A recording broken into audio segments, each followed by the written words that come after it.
when people are motivated by that sort of thing, like as opposed to being so attracted to the mission that we need to get the mission done and we need to get done effectively and as quickly as we can, it should be by itself enough.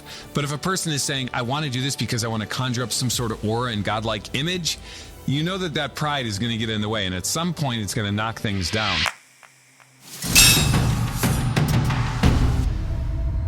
Welcome back to Leading Giants. This is our review of Robert Greene's book, The 48 Laws of Power, walking through each one of the laws. This is law number 7. Again, what we're doing here in this project is we're dicing out the good things of these, the bad things about these, and trying to find out ways that you can actually be effective in them as opposed to taking them at face value, which is a problem.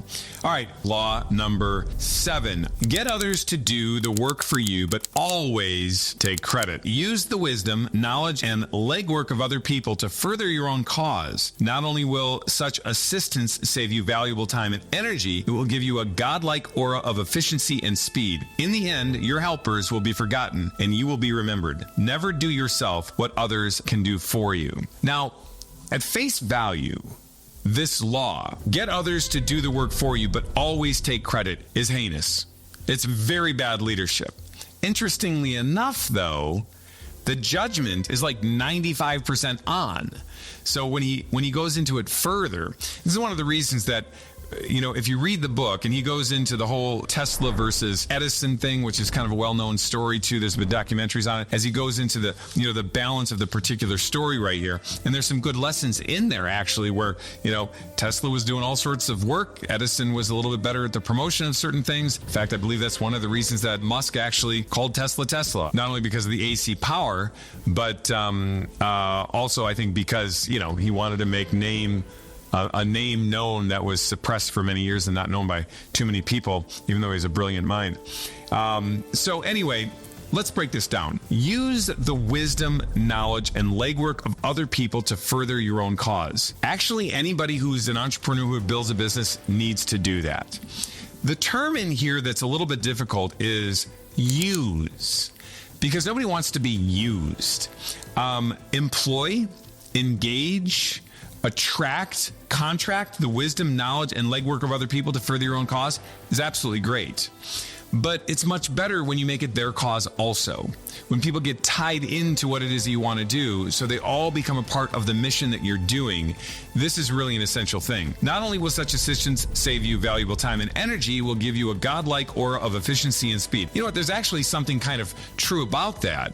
People are like, wow, you get so much done. How do you get this done? Well, I employ the skills, the assets, the wisdom of other people. I get things done in a shorter period of time than most people actually do. Why? Because I love working with brilliant people. I give them power and authority, and they get things done. This is a classic thing in leadership.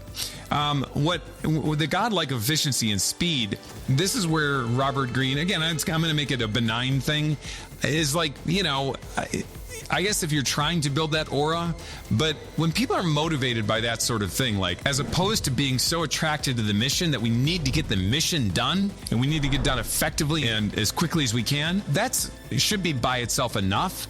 But if a person is saying, I want to do this because I want to conjure up some sort of aura and godlike image, you know that pride is going to get in the way, and at some point it's going to knock things down. Then he says, in the end, your helpers will be forgotten and you will be remembered. This is really the only part of the judgment aspect of the book that I want to take to task. Now, I want to say this, it can actually be true.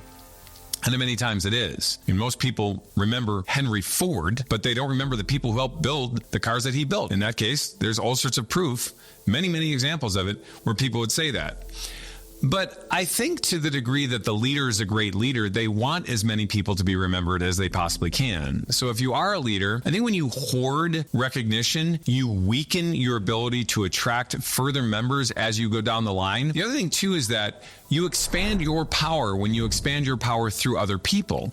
So if you can teach people how to build what it is that you're building and align themselves with the missions that you're aligning, and they now go do those things on their own, in some way, shape, or form, your influence is being carried through those particular people. Don't be afraid to shine the light on the people that you have, and don't try to make them be forgotten. Although sometimes what he's saying actually does come true, and that's a reality. There's a difference between being motivated by pride and actually just the circumstance happening all on its own. The next thing is never do yourself what others can do for you. Mostly that's pretty on. Now, I actually sat in a meeting one time with a bunch of executives. There was like 5 guys that I was working with on a particular project. I said, you really want to delegate pretty much everything you possibly can. You have to ask yourself, because we're growing as fast as we're growing, what is it that I'm doing that somebody else could do and even do more effectively? Now, that is not true about everything. There's not, like, you can't delegate someone kissing your wife. Okay, there are certain things that it actually has to be you, because you're the person that provides that influence. You signing your name on a letter, you sending a text, you making a quick phone call to somebody, your physical presence being somewhere because of who you are and what that matters to, that only you can do. But most of the things we do, we can delegate, and it's not a bad idea to do that. So if at face value we were saying get others to do the work for you, but always take credit, I would go thumbs down, because the always take credit part is so bad. But when you read into this further, that's kind of like an attractant. It's like almost like clickbait, because the full thing, use with the wisdom, knowledge, and legwork of other people to further your own cause. That's a pretty thumbs up type of thing. I would say you can enhance that by getting others involved in the cause, so it's there's also. Not only will such assistance save you valuable time and energy, it will give you a godlike aura of efficiency and speed. That is actually true, but you shouldn't be really motivated by the godlike aura of efficiency and speed. You should actually be motivated by the idea that the cause is so important you want efficiency and speed. In the end, your helpers will be forgotten. Sometimes they are. That's a fact. You shouldn't try to make that happen. You should try to elevate them, and you will be remembered. Never do for yourself what others can do for you. Mostly that's true. In an overall sense, if I had to weight this one, I'd say thumbs up. Hey there, Giant. Thanks for watching Durand On Demand. I need your help with something. The world desperately needs more giants. You know it, and I know it. We've been around a lot of people struggling, figuring out how to make things go. So hit that like button, hit that subscribe button, share this with as many people as you can. We're going to build this audience, and we're going to help people slay dragons together.